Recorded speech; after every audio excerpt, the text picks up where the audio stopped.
Magandang araw kaibigan. Ako nga pala si DJB ng Barangay Inspiring Stories. At ito ang ating kwento. Madaling araw na naman, kaya't ito ang oras ng paghahanap buhay ni Cecil. Kailangan niya itong gawin sapagkat mayroon pa siyang maliit na anak na naggagatas pa. Dalawa ang anak niya. Ang isa ay 8 taong gulang na at ang bunso ay 1 taon pa lamang. Sa tuwing kumakayod si Cecil, iniiwan niya sa panganay na anak ang sanggol. Pagkatapos nito, ay nagtungo na siya sa bisikleta niya na mayroong sidecar. Dati kasing nagbabakal bote ang yumaong mister.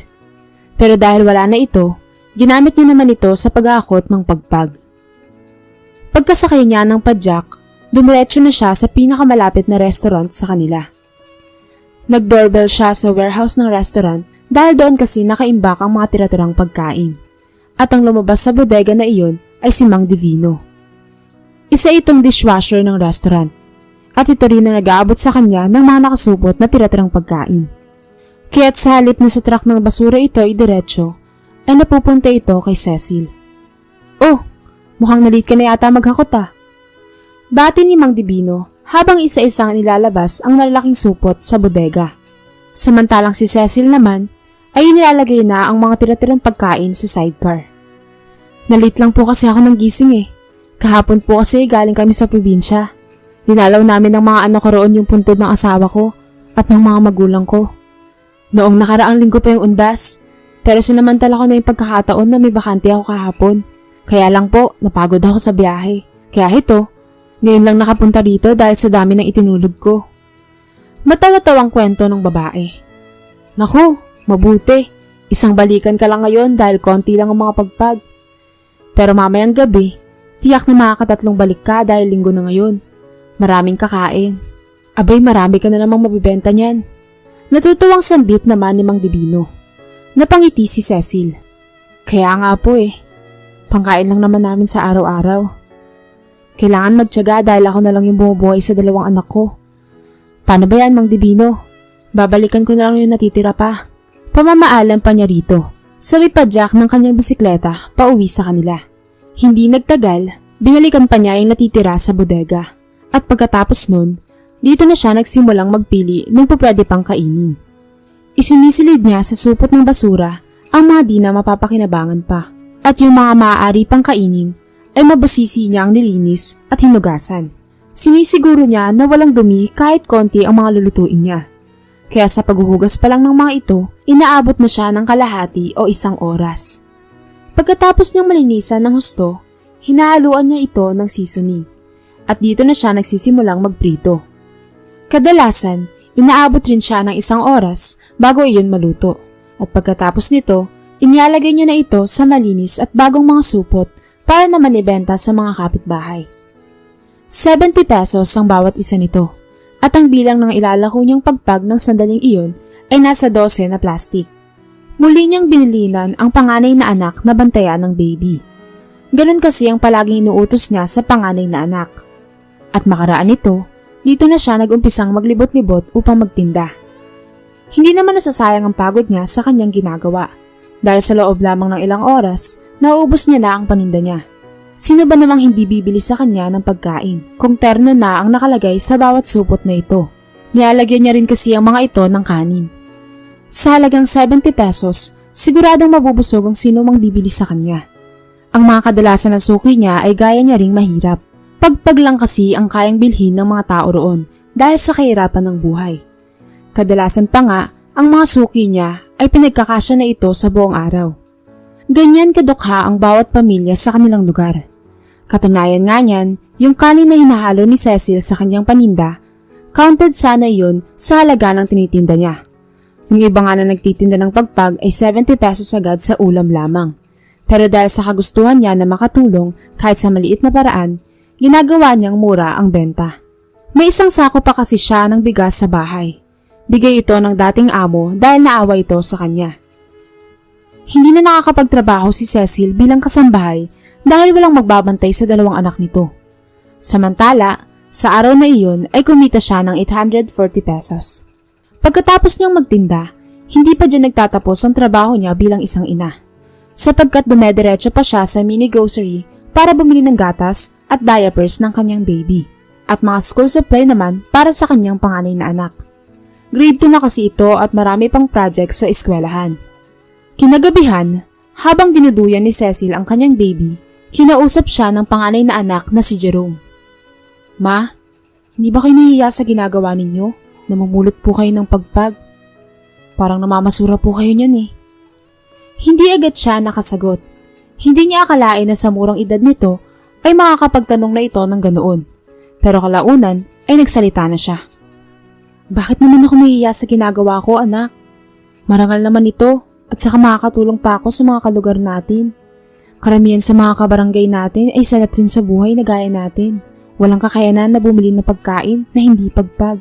Kung may pambili sila o tayo, hindi ba di naman tayo bibili ng pagpag? Kaya nga nilalagyan ko na rin ng maraming kanin, anak eh. Para kahit papaano ay mabusog ang mga customer natin. Saka malinis naman yung mga pinipili ko. Hinuhugasan ko at niluluto ng maayos. Puro tirang pagkain naman yung mga nakalagay sa warehouse na pinagkukunan ko. Wala pang 24 oras na nakaimbak yun dun. At saka hindi pa mamasura yung ginagawa ko. Kahit kailan, ang pagkain ay hindi basura. Kahit tira-tira pa yan, malaking pakinabang na ito sa gaya nating mahirap. Kesa naman sa magnakaw, di ba? Wala akong dapat ikahiya dahil biyaya para sa atin ng pagpag dahil may panglalaman natin ito sa sikmura natin. Wala namang nangyayaring masama sa atin, di ba? Dahil malinis yun.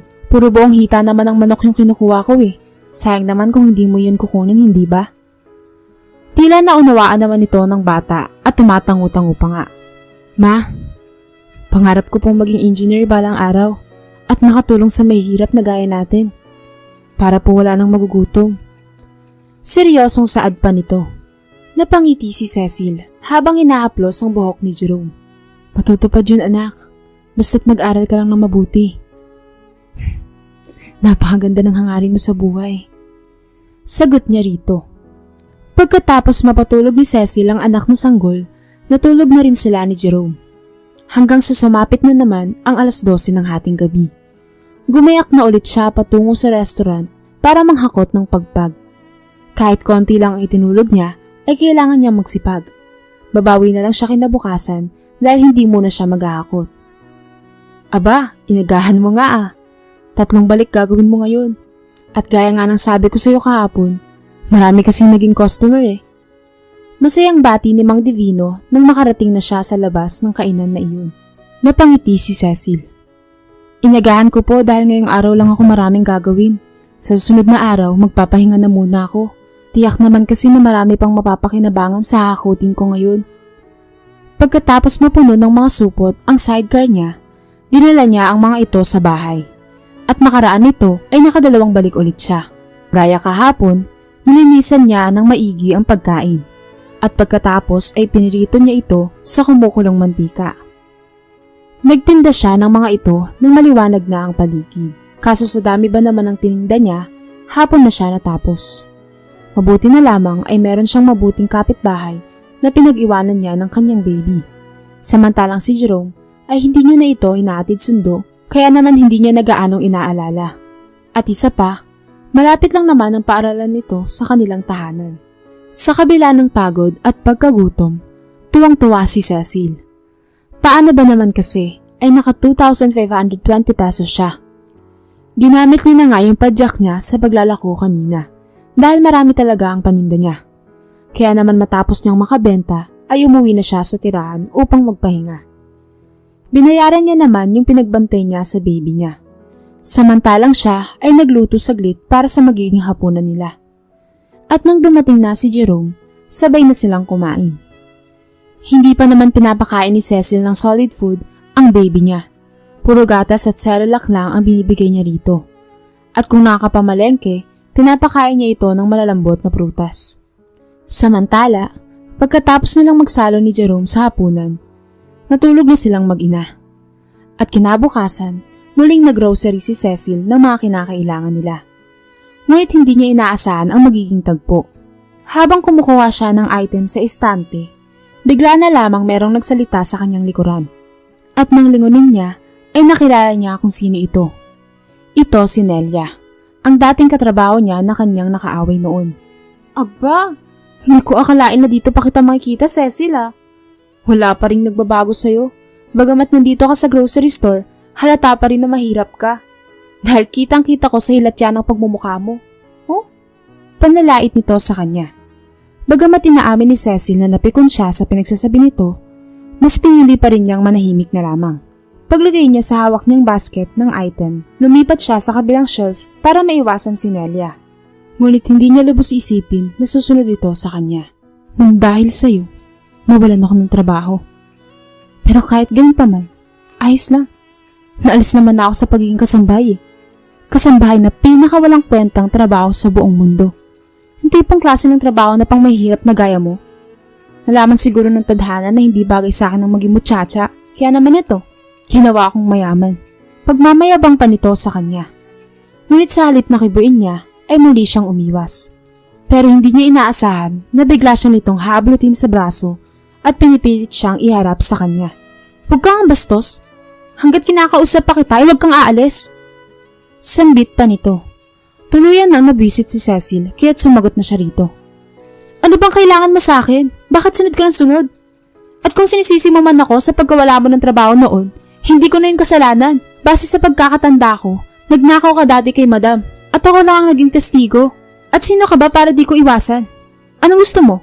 Gusto mo bang palagi kitang pansinin dahil mayaman ka na? Hoy, wala akong pakialam kung mayaman ka na. Dahil sa kanyang nasambit, nabigla siya nang dumapo ang palad nito sa kanyang pisngi. Sobrang lakas ng pagkakasampal sa kanya. Sinungaling ka! Hindi ako magnanakaw, no? Siniraan mo lang ako doon. Sige, aalis na ako sa basurang lugar na to. Kinausap lang naman kita dahil malaking atraso mo sa akin eh. At pinamumukha ko yun sa'yo. Pero kung tutuusin, hindi na dapat kita pinapansin. Dahil business owner na yung napangasawa ko. Mayaman na ako. Mataray na sambit ni Nelia sabay lisan na sa grocery store. Kaya naman hinayaan na lamang ito ni Cecil. Pero sa loob-loob niya, kung wala lang sana siya sa grocery store, makakatanggap ng walang sawang sabunot at sampal ang hambog na babaeng iyon. Paano ba naman kasi ang lutong ng ibinigay sa kanya? Pero wala siyang magagawa dahil kailangan niyang magtimpi para makaiwas lamang sa gulo. Hindi na siya nagtagal pa sa store at makaraan niyang makapagbayad sa counter, umuwi na rin siya. Pagkatapos nito ay buong magdamag na lamang siyang nag-alaga sa kanyang anak. At dahil malaki ang kinita niya kahapon, nakakain silang mag-ina ng mas maayos na pagkain. At sa pagpatak ng hapon, nagulantang silang mag-ina dahil maraming lamok ang pumapasok sa kanilang tirahan. Mabuti na lamang ay bumili si Cecil ng katol sa kalapit na tindahan. At kalaunan din ay nawala na ang mga insekto. Kaya nga lang ay marami nang naging pantal sanhi ng kagat ng lamok sa balat si Jerome. Nilagyan na lang ito ni Cecil ng katingko at bumilang ng ilang araw. Napapansin niya na patamlay ng patamlay ang kanyang anak. 3 araw na rin itong hindi nakakapasok dahil sa lagnat. Subalit ng tanghaling iyon at pagkahipo sa leeg ng anak, nagulat siya nang maramdamang napakainit nito. Nilagyan niya ito ng thermometer at nabigla siya nang masilayang 39.2 ang taas ng lagnat ni Jerome. Inaapoy na ito ng lagnat, kaya naman isinugod niya na ito sa ospital. At ayon naman sa doktor, may dengue raw ang bata kaya ito nilalagnat. Parang nabuhusan ng malamig na tubig si Cecil. Alam niyang yung dengue ay seryosong karamdaman lalo na sa mga bata. At lalong batid niya na 1 linggo ang magiging confine nito. Kaya 2 ang gumugulo sa isipan niya. Una na rito ay ang labis na pag-aalala sa kanyang anak. At ang pangalawa, problemado siya kung saan siya kukuha ng pampagamot nito. Lalo na't ang hanap buhay lang na alam niya ay ang pagtitinda ng pagpag. Pero hindi siya nawalan ng pag-asa. Saglit lamang siyang umuwi sa kanila para muling pabantayan sa kapitbahay ang baby niya. At makaraan ito'y bumalik siya sa ospital at kinausap ang doktor kung magkano ang magiging bills nila sa 1 lingguhang gamutan. Ma'am, ngayon ay wala pang nakakwenta kung magkano. Kaya't sa ngayon, ay maghintay muna tayo na ma-discharge yung anak nyo. Doon lang po kasi natin malaman kung magkano ang hospital bills ng anak nyo. Paliwanag sa kanya ng doktor. Kaya naman napatango na lamang siya. At dahil sa patuloy na pagtaas ng lagnat ni Jerome, ay nagdurugo na rin ang ilong nito. Dahil dito, nilagyan ito ng swero na ayon sa pediatrician, ito ay para hindi matuyuan si Jerome. Isang linggong nakadextrose ang bata. At nang gumaling na, dito na idineklara ng mga taga-ospital ang bills na babayaran ni Cecil. Nasa 15,000 pesos ang lahat ng bayarin. Nanlaki ang mga mata niya sapagkat sa isip-isip niya, saan kamay kaya siya ng Diyos kukuha ng ganoong kalaking pera. Pero nakaisip siya ng idea kung saan makungutang. Agad siyang nagtungo sa may-ari ng restaurant at dito nang hiram ng pera. Mabuti na lamang nakautang siya dito, kaya't nakalabas silang mag-ina sa ospital. Iyon kasi ang patakaran ng ospital. Kailangan mo nang makabayad bago palabasin ng pasyente. Kaya naman sa sumunod na araw ay katakot-takot na trabaho ang ginawa niya. Makapagbayad lamang siya sa utang. Mabuti na lamang nang masilayan siya ng may-ari ng restaurant. Binanggit nito na hindi naman siya minamadaling makabayad. Talaga po, Sir Alvin? Saka na lang po ako magbabayad kapag may pera na ako? Paninigurado pa niya rito. Oo naman, alam ko rin kasi ang hirap sa pagiging single mom. Pinalaki ako ng nanay ko ng mag-isa at hindi biro iyon. Ginapang niya ako sa pag-aaral hanggang sa makapagtapos at magtagumpay sa buhay. Kaya talagang malapit sa puso ko ang mga gaya niyong single mom. Tugon naman ng lalaki, kaya't muli siyang nagpasalamat ng buong puso. Pagkatapos niyang makapaghakot at makapaglinis ng pagpag, ay niluto niya ito at muli siyang nagtinda. Ngunit habang naglalako, hindi niya inaasahan na muli niyang makikita si Nelia. Nakasakay ito sa magarang kotse at bumaba ng sasakyan para lamang muli siyang insultuhin. Aha! Ano yung mga supot na daladala mo? Tapos tinitinda mo pa sa kapwa mo dukha? Mukhang pagpag yan ah. Nagtitinda ka pala ng kaning baboy. Baka mo food poisoning kayo dyan ah. Mukhang may lason yan eh. Sambit pa nito sa kanya. Kaya hindi niya na maiwasang hindi sumagot dahil sa panghahamak na ginagawa nito. Hindi to kaning baboy. Pagpag ito nang ibig sabihin ay tirang pagkain sa restaurant. Bago pa to, kaya hindi ito panis. Kung sino man ang panis at basurang pag-uugali, walang iba kundi ikaw. Dahil sa sinabi niya, napiko ng babae. Lumalabas tuloy na asartalo ang Nelia na ito. Nang dahil sa'yo, kaya ako nawalan ng trabaho. Hampas lupa ka. Kaya ka nakakarma ngayon eh. At kaya ka mahirap pa sa daga. Palaban at tugon nito. So anong gusto mo? Alam mo, bakit ba sa bawat pagkikita natin, abot langit na ang panglalait mo sa akin? Saka dapat ka lang talagang mawalan ng trabaho dahil isa kang magnanakaw. Ang mga kagaya mo ay hindi dapat pagkatiwalaan. At ano ba yung pinagsasabi mo na nakaharma ako kaya naging ganito ang pamumuhay ko? Matagal na po akong mahirap. Pero sigurado akong hindi ako magiging ganito habang buhay. Sambit ni Cecil. Tuluyang nanggalaiti si Nelia. May kinuha ito sa kanyang bag kaya naman agad na lumayo si Cecil. Pero hindi niya inaasahan na hahabulin siya nito. Binuksan nito ang hawak na bote at itinapon sa kanya. Kulang na lang ay humiwalay na ang kaluluwa niya sa katawan nang dumampi sa balat niya ang napakainit na likido. Para bang bumabaw nito sa kaibuturan ng kanyang balat. Walang kasing hapdi ang asidong ibinuhos sa kanya. Natamaan siya sa kalahati ng kanyang muka at sa ilang bahagi ng braso niya. Kaya naman napasapu siya sa muka habang umiinda at umiiyak sa sobrang tindi ng sakit na kanyang pinagdadaanan. Samantalang si Nelia, agad nang sumakay sa kotse at pinaharurot ito. Panay naman ang pagdaing ni Cecil. Kulang na lang ay mapaos na ang boses sa kasisigaw. Natapon na rin tuloy sa daan ng kanyang mga paninda. Mabuti na lamang, may mga nagmamagandang loob na tulungan siya upang dalhin sa ospital. Nagtamo ng 3rd burn degree si Cecil mula sa kalahati ng mukha hanggang sa braso niya. Dahil sa nangyari sa kanya, nakarating ito kay Mang Divino, na siyang ipinaalam rin naman kay Sir Alvin. Mahigit 1 linggo ring nakakonfine ang babae. Mabuti na lamang ay inako ni Sir Alvin ang pagpapagamot niya sa ospital. Kaya naman nakalabas siya ng pagamutan at nakauwi ng bahay. At yung naglalanggas ng kanyang sugat ay ang panganay niyang anak na si Jerome. Mabuti na lamang noong nasa pagamutan pa siya, si Jerome ang nag-aasikaso sa baby. Hindi muna ito pumasok at may pera naman siyang iniwan kaya hindi nito naging problema ang pagkain. Meron rin naman kasing kapitbahay ang nag-aabot ng pagkain sa bata. At dahil sa trauma na naranasan ni Cecil, hindi pa siya nakakapagsalita nito. Ilang beses na siyang tinanong ni Sir Alvin kung sino ang may gawa nito sa kanya upang mapanagot ito dahil handa siyang tulungan. Ngunit tanging pagluha lang ang kanyang tinutugon. Hindi naman kilala ng mga nakasaksi kung sino yung babaeng bumuhos ng asido dahil unang beses lamang itong dumayo sa lugar. At nang naghilom na ang mga sugat niya, ay dito na lamang siya unti-unting nakaka-recover. Nang minsang bumisita sa kanya si Sir Alvin, dito na niya naisiwalat kung sino ang bumuhos sa kanya ng asido.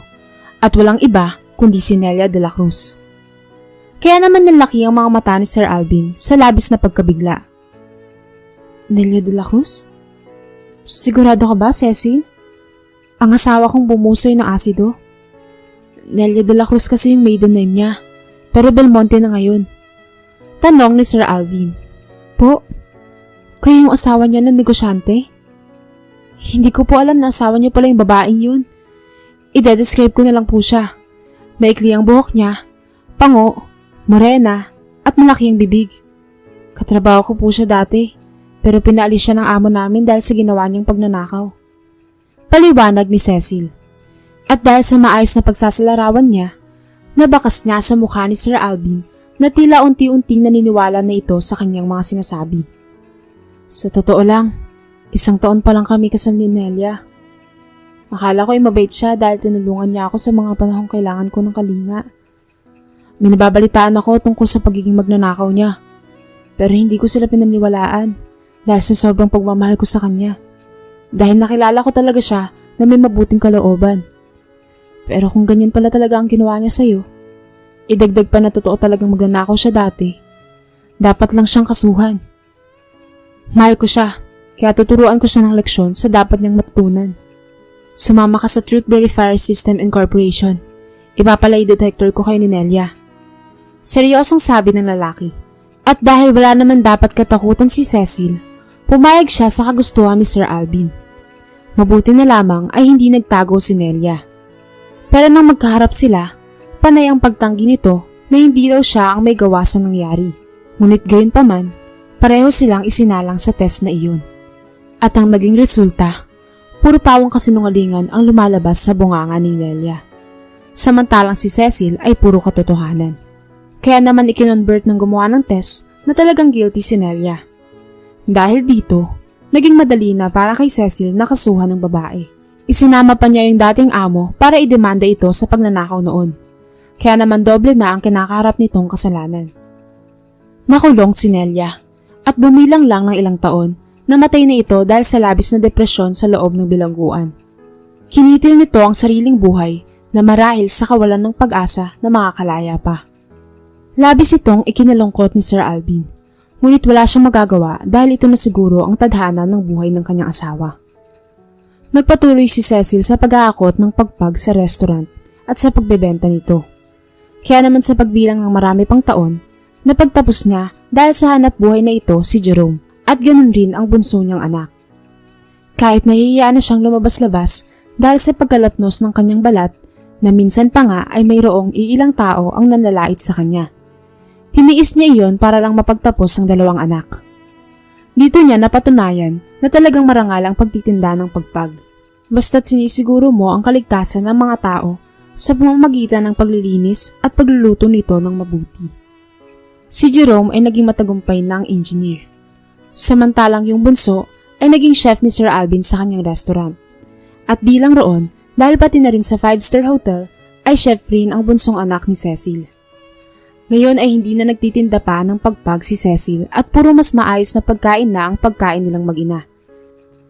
At dahil danas ng 2 anak niya ang magutom noon, at puro pagpag lamang ang kanilang kinakain, nagkakawang gawa sila sa mga kalugar nila. Ito ay sa pamamagitan ng pagbibigay ng libreng pagkain sa mga ito, gaya ng bigas, mga delata at pera. Silang mag-ina ang nagre-repack ng mga ito. At sa bandang huli, naisaayos na rin ang balat ni Cecil dahil ipinagamot siya ng kanyang mga anak sa mahusay na dermatologist. Hindi nalata ang kanyang peklat at bumalik na ito sa dati. Kaya ngayon ay hindi na siya nahihiya sa harap ng maraming tao kapag pumupunta sila ng kanyang mga anak sa mall.